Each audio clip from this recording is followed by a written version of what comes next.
የጠፋው ልጁ እኮ እንዴት እንደሆነ ታውቃላችሁ አይደለ? ሉቃስ 15 ላይ የጠፋውን ልጅ ፍለጋ እንዴት እንደኳተነ ታውቃላችሁ አይደለ? 99ን ምድረ በዳ ትቶ አንዱን ፍለጋ። በነገራችን ላይ 99ኙ የተባሉቱ እስራኤላውያን ናቸው። እምነቱን አልቀበልም ብለው በሃይማኖት አሳበው እምነትን አልቀበልም ብለው የተቀመጡት ናቸው። አንዱ የተባለው ደግሞ ኃጢአተኛ የሆነው ከእስራኤል መካከል የጠፋው። ሁለት አይነት ኃጢአተኛ አለ። የጠፋ ኃጢአተኛ አለ፣ ያልጠፋ ኃጢአተኛ አለ። በሃይማኖት ሆኖ እንደጠፋ የማይሰማው አለ። በሃይማኖት ሆኖ እንደጠፋ የማይሰማው አለ። ከሃይማኖት ደግሞ ርቆ እንደጠፋ የሚታወቀው አለ። ጌታ ኢየሱስ የተናገረው ስለ የትኛው ነው? ስለጠፋው ነው። የጠፋው ኃጢአተኛ፣ ያልጠፋ ኃጢአተኛ አለ። እዛው ቤት ውስጥ ሆኖ የሚጠፋ፣ ውጭ ሆኖ የጠፋ፣ የለየለት ውጭ ሆኖ የሚጠፋ አለ። ጌታ ኢየሱስ የተናገረው ስለ የትኛው ካለን ስለ ጠፋው ነው። እና ቤት ውስጥ ሆኖ የሚጠፉት በጣም አደገኛ አይነት አጠፋፍ ነው የሚጠፉት። ያቺ ዲናር የጠፋባት ሴት ታስታውሳላችሁ? ስለዚህ እንጸልያለን፣ በጣም እንጸልያለን። እግዚአብሔር ደግሞ ይረዳናል። በጣም አጥብቀን እንጸልያለን። አሁን ከልቤ ነው የምነግራችሁ። ልቤ ሲዘጋጅ፣ ልቤ የሆነ ነገር ሲሰማው ከልብ የምነግራችሁ በልቤ ውስጥ ያለው ነገር እንዲጋባባችሁ ነው። በልቤ ውስጥ ያለው ነገር እንዲጋባባችሁ ነው። ከአንዳችሁ አንዳችሁ የሆነ ነገር ይጋባባችኋል። ያ የሚጋባባችሁ ነገር ለትውልድ በንብርክክ እንድትሄዱ ያደርጋል። እውነት እናንተ ማላጆች ከሆናችሁ፣ እውነት እናንተ ጸላዮች ከሆናችሁ፣ እስቲ የምታነቡት እንባ ይታይ። እስቲ በእግዚአብሔር ፊት የምትሆኑት መሆን ይታይ። ለዛ እንደዛ ለምታደርጉ ሰዎች፣ ከአንገት በላይ ሆናችሁ ለማትጸልዩ ሰዎች ከጌታ ከኢየሱስ ዘንድ መልስ ይመጣል። ስለ ኤልያስ መጽሐፍ ቅዱሳችን ሲናገር ምን ይላል? አጥብቆ ነው የጸለየው ይላል አደለ? አጥብቆ በጸለየ ጊዜ ኤልያስም እንደኛ የሆነ ሰው ነበረ። አጥብቆ በጸለየ ጊዜ ለ3 ዓመት ተኩል ዝናብ እንዳይዘንብ ዝናቡ ተከለከለ። አጥብቆ በጸለየ ጊዜ ለ3 ዓመት ተኩል ተዘግቶ የነበረው ሰማይ ምን ሆነ? ተከፈተ። እኛ የሆነውን የሆነ ሰው ነበረ ነው የሚለው። ደክማችኋል? አዎ ኤልያስ ደካማ ነው። በርትታችኋል? አዎ ኤልያስም ብርቱ ነበረ። ሰው ነበረ አይደለም የሚለው፣ እንደኛ የሆነ ሰው፣ እኛ የሆነውን የሆነ ሰው ማለት ነው። አንዳንድ ጊዜ ኤልያስም እንደኛ ሰው ነበር ሲባል ዝም ብለን ነው እግረ መንገድ የምናነበው። ቃሉ የሚለው ሰው መሆኑማ ይታወቃል እንዴ? የታወቃል እንዴ? ነቢይ እኮ ነው የሚለው፣ ሰው መሆኑ የታወቀ ነው። መጽሐፉ የሚለው ሰው ነበር አይደለም የሚለው። ዝም ብለን እግረ መንገድ አንብበን አንለፍ። እኛ የሆነውን የሆነ ሰው ነበረ። የደከመ ሰው ነበረ። ተስፋ የቆረጠ ሰው ነበረ። ሰው ነበረ እንዳንቺ። ሰይጣን አንዳንድ ጊዜ አናታችንን ይላል አይደል? አንተም ብሎ አማኝ፣ አንቺም ብሎ ይላል። ይመጣል ከሳሻችን፣ መቆሚያ መቀመጫ እስኪያሳጣን፣ ጨርቃችንን ጥለን እስክንበር ድረስ ይከሰናል። ኤልያስም ተከሰሰ። ኤልያስም ተከሷል። ከሷል። እኔ ከአባቶች ያልበልጥም ሲል እግዚአብሔር እንደዚህ አለው። ለበዓል ያልሰገዱ 5000 ሰዎች ናቸው አሉኝ አለ። እሱ እኛ የሆነውን የሆነ ሰው ነው። እና ምን ለማለት ፈልጌ ነው ይህ ሁሉ የማወራው? ልባችሁ ላይ የሆነ ነገር ይገባል ብዬ ተስፋ አደርጋለሁ። ልባችሁ ላይ የሆነ ነገር፣ እኔ የሆነ ነገር ካልገባ ለምን እናገራለሁ? በቃ እንጸልይ ብዬ መግባት እችላለሁ። ግን ልባችሁ ላይ የሆነ ነገር እንዲገባ ስለፈለግኩ ነው። የጻድቅ ሰው ጸሎት በስራዋ እጅግ ኃይልን ታደርጋለች። አሜን። የጻድቅ ሰው ጸሎት በስራዋ እጅግ ኃይልን ታደርጋለች። በኢየሱስ ስም እኔ አሁን ድምፄን አድርጌ ከፍ አድርጌ ልናገር ነው። ስንቱን ብጭቅ ምጭቅ እያደረገ እያወጣ እኮ ነው። ዘርፌን የመሰለች አይከን፣ የዘማሪያን አይከን፣ ትዝታውን የመሰለ በጋሻው ደሳለኝን የመሰለ በርሾን የመሰለ ቃልዬን የመሰለ ቅዱስን የመሰለ ኤርሚን የመሰለ እግዚአብሔር በስራ ላይ ነው ብላችሁ አውጁለት በኮሜንት። እግዚአብሔር በስራ ላይ ነው። መከሩን እየሰበሰበ ነው። አሰራሩ ድንቅ ነው። እናመሰግነዋለን። እኛን አላወጣንም፣ ስም ስለሌለን ነው እንጂ ስለኛ ማናወራው። እዛም ቁጭ እዚህም ቁጭ ነን እላለሁ እኔ አንዳንድ ጊዜ ከሰው ጋር ሳወራ። እዛም ቁጭ ነበርን እዚህም ቁጭ ነን። ምንም ስም የለንም፣ እዛም እዚህም ስም የለንም። ግን እግዚአብሔር ስራ ላይ ነው። እግዚአብሔር በስራ ላይ ነው። ደስ ይበልሽ ሜሎስን። የስ እግዚአብሔር ይባርክሽ። ያንን የመሰለ ወጣት ገና ኢነርጀቲክ የሆነ 1000 ዓመት ቢኖር ቢሰጠው በቃ አይደክመውም። በኢየሱስ ስም እኔ በወንድሞቼ እንዴት ደስ እንደምሰኝ ፊታቸውን ራሱ እንደዚህ ነው ማየው። እንዴት ነው ፊታቸውን እንኳን በናፍቆትና በጉጉት ነው ማየው። አይምሰላችሁ፣ አገልጋይ ስለሆነን አንዳንዱ ስለሚቀናና እንደዛ ብላችሁ እንዳትገምቱ እንዳታስቡ። በጣም ነው የምቀናላቸው። ሴቶችስ አሁን ብዙ ሴቶች አሉ ቲክቶክ ላይ እየገቡ የሚከታተሉ እውቅና ሰጥተው ለራሳቸው ስማቸውን እየተናገሩ እየጠየቁ ኢየሱስ ጌታ ነው። የስ ያሳሳሉ። እውነት በጣም ነው የሚያሳሱት። በጣም ነው የምሳሳላቸው። እኔ በስስት ነው ማያቸው። ዞዬ በስስት ጌታ ኢየሱስ ምስክር ነው። እግዚአብሔር ምስክሬ ነው አሉ። እግዚአብሔር አስነስቷቸዋል። እግዚአብሔር በስራ ላይ ነው።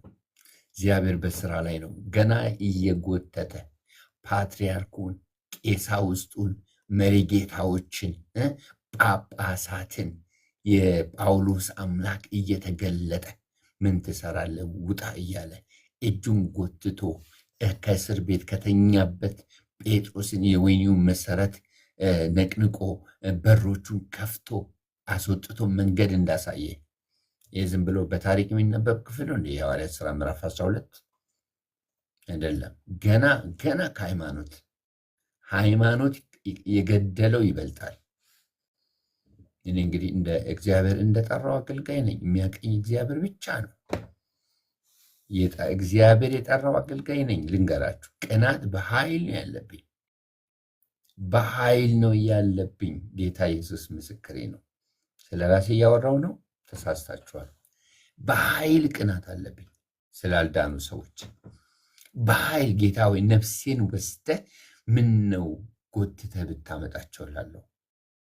ስላልኩም አይሆንም፣ ስለጸለይኩም አይሆንም፣ ስለተመኘውም እግዚአብሔር ያለው ብቻ ነው የሚሆነው። ግን ስላልዳኑ ሰዎች በጣም በኃይለኛ ሁኔታ ነው የምቀናው። ስላልዳኑ ሰዎች በኃይለኛ ሁኔታ ነው የምቀናው ውስጤ። አንዳንዶቹ እረኛውን ሲገናኘው መንጋው ይመጣል። ፓትርያርኩን ሲገናኘው፣ ቄሳውስትን ሲገናኝ፣ ጳጳሳቱን ሲገናኝ፣ መሪ ጌታዎችን ሲገናኝ፣ ዘማሪያንን በቃ ቀፎውን መታ ማለት ነው። የንብ ቀፎ እንደሚመታ እግዚአብሔር መታ ማለት ነው። ኢየሱስ ጌታ ነው። ስሙ ለዘላለም ይባረክ። ሃሌሉያ። እንደዚህ አትማረኩም? እንደዚህ አታስቡም? እስቲ ስማቸውን እየጠራችሁ ጸልዩ። ዛሬ በውስጣችሁ የምታውቋቸውን ሰዎች ይህ ሰሞኑን ኢየሱስ ቤዛ የዓለም ቤዛ ብለው ተናግረው እንግዲህ ሰምቻለሁ። ማታ ላይ ለመግደል ሁሉ ነው የሚታሰበው አይደለ? ቢሰጉም ምንም አይመስላቸውም። እርግጠኛ ነኝ ምንም። ይኸውና እዚህ አባባ ማን ነው መሪጌታ ቀጸላ ሌሎችም ሰዎች ሲናገሩ ሰምቻለሁ። በቃ ህይወቴ ቢፈስስ ሚስጥሩ ሲናገር ሰምቻለሁ። ብሞትም ምንም ብሏል። ደስ አይልም? ኢየሱስ ጌታ ነው። ግን እግዚአብሔር ጥበቃ ከለላ እንዲያደርግላችሁ እንጸልያለን። ላልዳኑ ሰዎች ኢየሱስ ጌታ ነው። አንድ ቁጥር ጻፉልኝ እየሰማችሁ ከሆነ። በዚህ ፕላትፎርም ላይ እኮ ማገልገል እንዴት ከባድ መሰላችሁ። ቸርች ቢሆን ኖሮ በኢየሱስ ስም ታዩ ነበረ። ቸርች ቢሆን እንዴት እንደምናገለግል ታዩ ነበረ። ኦ በቃ ከልቤ ነው የምነግራችሁ። በደንብ ተከታተሉ እና ወደ ጸሎት ከመሄዳችን በፊት አንድ ቃል ልቤ ላይ ይመጣል። እኛ የምንናገረው አየሩ ላይ የምንናገረው ቃል ይሰራል። አየሩ ላይ የምንናገረው ቃል ይሆናል። ቃሉን መሰረት አድርገን እንጸልያለን። ቃሉን መሰረት አድርገን እንጸልያለን። ሁለተኛ ጢሞቴዎስ ምዕራፍ 2 ላይ ከቁጥር 25 እስከ 26 ያለውን ቃል ላንብብላችሁ። ሁለተኛ ጢሞቴዎስ ምዕራፍ 2 ቁጥር 25 እና 26ን በጌታ በኢየሱስ ክርስቶስ ስም አነባለሁ። እቺን ቃል በደንብ ያዙልኝ። እቺን ቃል መሰረት አድርገን ነው የምንጸልየው። እቺን ቃል አንብበን እቺን ቃል አሰላስለን በዚህ ቃል መሰረት ላይ ሆነን ነው የምንጸልየው። እንደዚህ ይላል። አንዳንዶቻችሁ እርግጠኛ ነኝ እጃችሁ ላይ መጽሐፍ ቅዱስ አለ ብዬ አምናለሁ። አይናችሁ አርፎበት ቃሉ ላይ ስሰሙና አይናችሁ ሳያርፍ የምትሰሙት እኩል አይደለም። ምክንያቱም ጆሮቻችን የሚታገል መንፈስ አለ፣ አይናችን የሚታገል መንፈስ፣ እጃችን የሚታገል መንፈስ አለ፣ እጅ እግር የሚይዝ መንፈስ አለ። አይናችሁን ግለጡ፣ ውስጣችሁ ሰርጾ እንዲገባ ይሄ ቃል እንደዚህ ይላል። ደግሞ ምናልባት እግዚአብሔር እውነትን ያውቁ ዘንድ ንስሐን ይሰጣችኋልና ፍቃዱን ለማድረግ በዲያብሎስ ሕያዋን ሆነው ከተያዙበት ወጥመድ ወጥተው ወደ አእምሮ ይመለሳሉ ብሎ የሚቃወሙትን በየዋህነት ያቅና፣ በየዋህነት ይቅጣ ይላል ሐዋርያው ጳውሎስ ለጢሞቴዎስ ነው ይህን ቃል የሚናገረው። ስለ እግዚአብሔር ባሪያ ነው የሚናገረው። ስለ ክብር ባሪያ፣ ስለ የክብር ዕቃ ስለሆነው ባሪያ ነው የሚናገረው። ምን ያደርጋል ይላል ደግሞ ምናልባት እግዚአብሔር እውነትን ያውቁ ዘንድ። እውነትን ያላወቀውን ሰው እንተቸዋለን፣ እናብጠለጥለዋለን፣ ተስፋ እናስቆርጠዋለን፣ እንሰድበዋለን። መጽሐፍ ግን የሚለው ምንድን ነው? እግዚአብሔርን ማወቅ፣ እውነትን ማወቅ ከእግዚአብሔር ዘንድ እንደሆነ ይናገራል። ምናልባት እግዚአብሔር እውነትን ያውቁ ዘንድ፣ ምናልባት እግዚአብሔር እውነትን ያውቁ ዘንድ። እውነትን ማወቅ ከእግዚአብሔር ዘንድ ነው። እውነትን ማወቅ ከእግዚአብሔር ዘንድ ነው። እውነተኛ ንስሐ ከእግዚአብሔር ዘንድ ነው። እውነተኛ ንስሐ ከማን ዘንድ ነው? ከእግዚአብሔር ዘንድ ነው።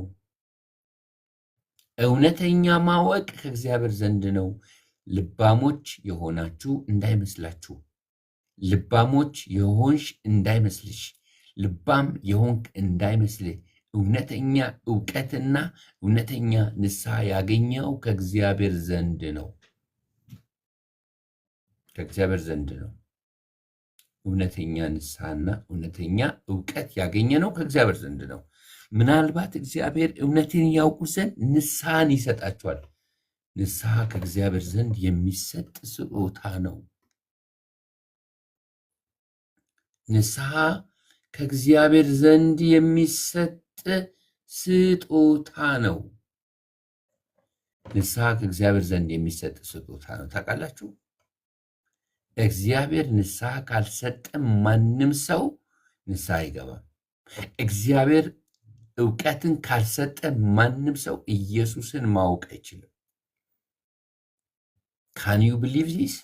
ታምናላችሁ? ይህንን እንደዚህ እንደሆነ ብታውቁ ኑሮ ላልዳኑ ሰዎች በንብርክክ ትሄዳላችሁ። እንደዚህ እንደሆነ ብታውቁ ኑሮ ላላወቁ ሰዎች ትቃትታላችሁ፣ ትማልዳላችሁ፣ ታለቅሳላችሁ። ከእግዚአብሔር ዘንድ እንደሆነ ብቻ አውቃችሁ ለእነዚያ ሰዎች እግዚአብሔርን ተስፋ ታደርጋላችሁ።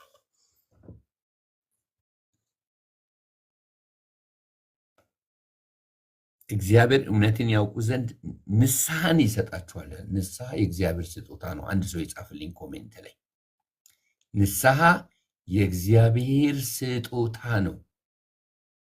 እግዚአብሔር ስለሰጠሽ ነው ንስሐ የገባሽው። እግዚአብሔር ስለሰጠህ ነው ንስሐ የገባኸው። እግዚአብሔር እውቀት ስለሰጠህ ነው ያወቅከው። እግዚአብሔር እውቀት ስለሰጠሽ ነው ያወቅሽው እንጂ አንተ እኔ ትምህርት የቀለም ትምህርት አልገባ ብሎኛል እንዴ? ዩኒቨርሲቲ ጓደኞች ሲገቡ እኔ ሜዳ ላይ ቀረው ብዬ ስዘፍን የነበረው ሳለቅስ የነበረው እንኳን የሰማይ የምድር እንኳን አይገባሽም። የምድር ቢገባሽ ኑሮ እኮ ዛሬ የትና የት ነበርሽ? የምድሩ ቢገባ ኑሮ ዛሬ የትና የት ነበርክ? የምድሩ አልገባ ብሎናል። ከሰው በታች የሆን ነው። ማንም ሰው በእኛ ላይ የሚራቀቀው እውቀት አልገባ ብሎን አይደለ? ታዲያ የምድሩ ካልገባን የሰማዩ እንዴት ይገባናል? የምድሩ የማይገባን ከሆነ የሰማዩ አይገባንም። የሰማዩን የሰጠን የሰማይ ንስሐ የሰማይ እውቀት የሰጠን እግዚአብሔር ነው።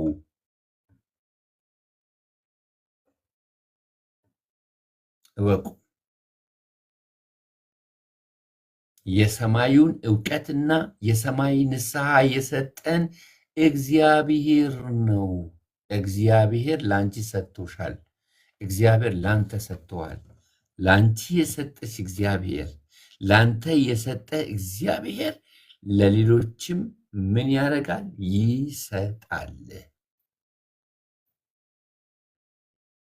ፕሬዝ ጋድ።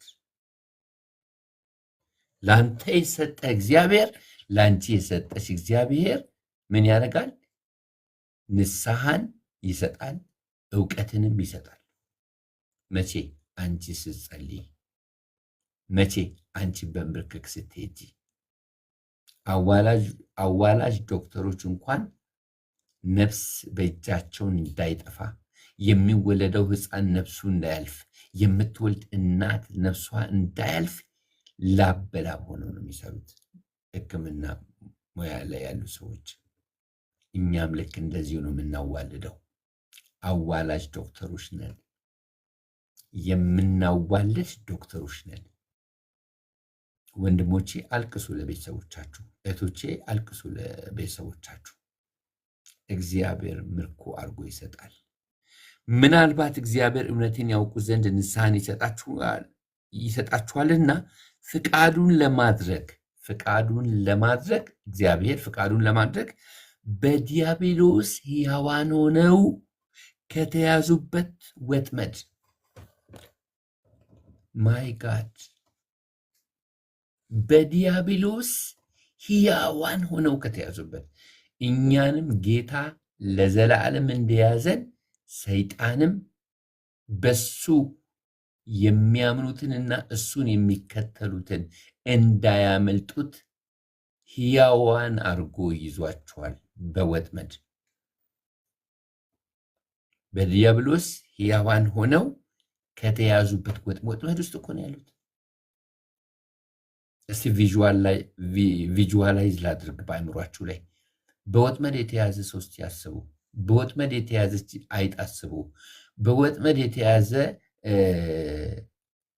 ጠንካራ ኃይል ያለው አንበሳን እስቲ ያስቡ።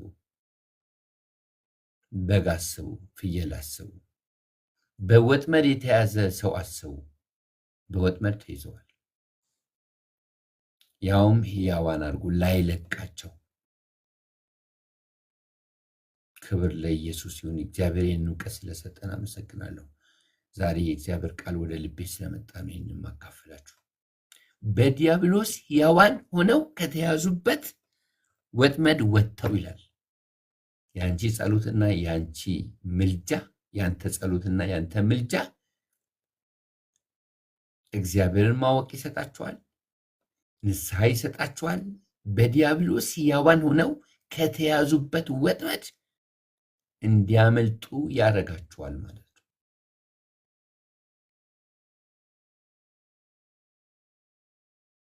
ኢየሱስ ጌታ ነው። ኢየሱስ ጌታ ነው። ክብር ለእግዚአብሔር ይሁን። ክብር ለእግዚአብሔር ይሁን። ክብር ለእግዚአብሔር ይሁን። በዲያብሎስ ሕያዋን ሆነው ከተያዙበት ወጥመድ ወደ አእምሮ ይመለሳሉ ማለት በአእምሮ አይደሉም ማለት ነው። በአእምሮ አይደሉም፣ ወደ አእምሯቸው ይመለሳሉ ካለ በአእምሮ አይደሉም።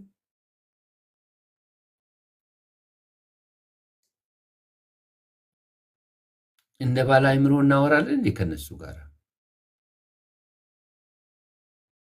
ናስቲ እንወራረድ እንላለን እንዴ? ናስቲ ይዋጣልን እንላለን እንዴ? በአእምሮ አይደሉም። ወደ አእምሮ ይመለሳሉ ብሎ የሚቃወሙትን በየዋህነት ምን ያርግ? ያቅና፣ በየዋህነት ይቅጣ።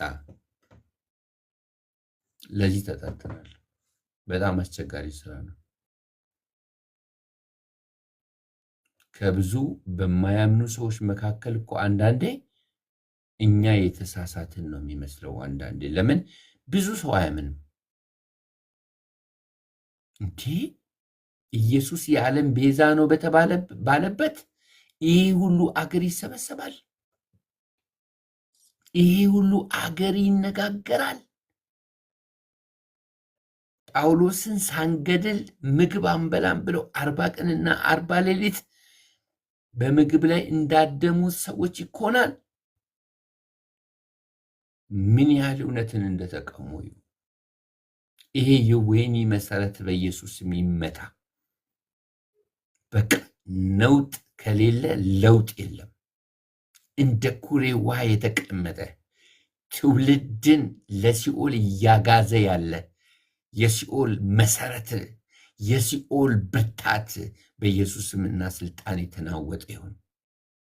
አይንቅም እግዚአብሔር ማንንም። እኔ አሁን ታዋቂ ሰው በሆኑ እዚህ ቤት ውስጥ ሰው ይጎርፋል። ስለማልታወቅ ማንም አይመጣም። እግዚአብሔር ግን ታዋቂ አምላክ ስለሆነ ያልታወቁ ሰዎችን ጸሎት ሰምቶ ምላሽ ይሰጣል።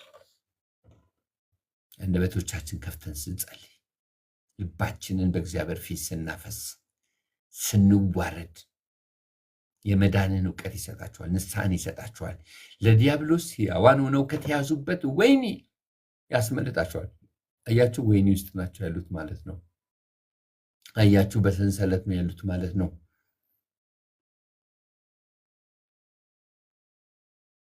ይህንን ያደርጋል። ይህን ጸሎት ነው የምንጸልየው ዛሬ እህቶቼና ወንድሞቼ፣ ይህንን ጸሎት እንጸልያለን። በቃ እስቲ አይናችሁ ላይ ከአይናችሁ እንባ ይፍሰስ። እስቲ ልባችሁ ይንቀጥቀጥ። በዲያብሎስ ሕያዋን ሆነው ከተያዙበት ወጥመድ እንዲያመልጡ ያምልጡ፣ ያመለጡ ይጽኑ።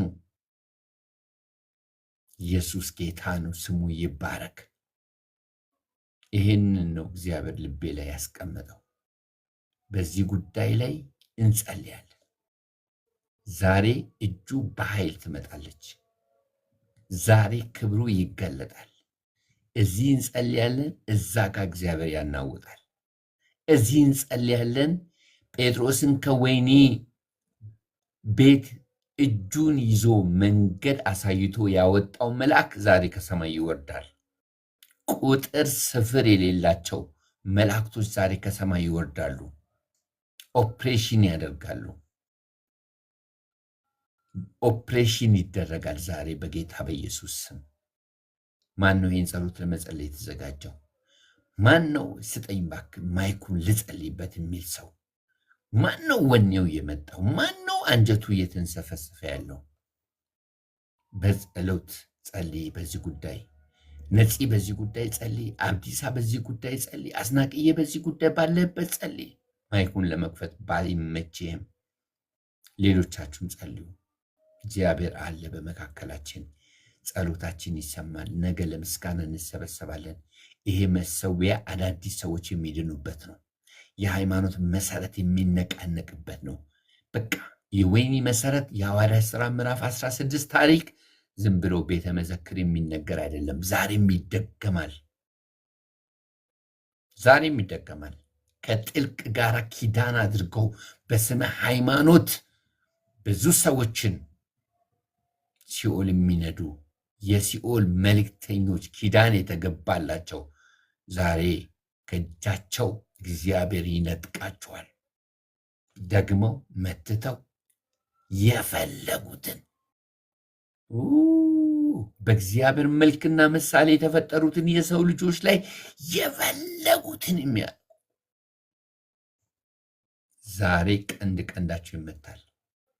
በእነሱ ላይ ያለ አውራ መንፈስ ይመታል። አውራ መንፈስ ይመታል። በኢየሱስ ቀንዳም መንፈስ ይመታል። ያረጀ ከትውልድ ወደ ትውልድ ሲተላለፍ የሰነበተ የኢትዮጵያን ሕዝብ የበላ በኢየሱስ ስም ይመታ፣ ይመታ፣ ይመታ፣ ይመታ፣ ይመታ፣ ይመታ፣ ይመታ። በኢየሱስ ስም ይመታ። ቀንዱ ይመታ፣ ቀንዱ ይመታ። ተቃዋሚ መንፈስ ይመታ። ኢየሱስ ክርስቶስ እርሱ በሥጋ የመጣ የእግዚአብሔር ልጅ እንደሆነ የሚቃወም መንፈስ ይመታ። ኢየሱስ ጌታ ነው። በቃ ከእናንተ ጋር አሁን እንጸልያለን። ነፂ እድሉን ልስጥሽ። ከዛ በጸሎት እየተቀባበልን እንጸልያለን። ሰዓታችሁ የማይመቻችሁ ከሆነ በሚመቻችሁ ሰዓት ትጸልያላችሁ። ኮፒ ሊንክ ከፍ አድርጉ። ይሄ በጣም ኃይለኛ ተጋድሎ የምንጋደልበት ነው። አንዳንዴ እግዚአብሔር በልባችን ላይ በኃይል ስለሚያከብድ ማለት ነው። ስለዚህ በዚሁ መንፈስ እንቀጥላለን። እግዚአብሔር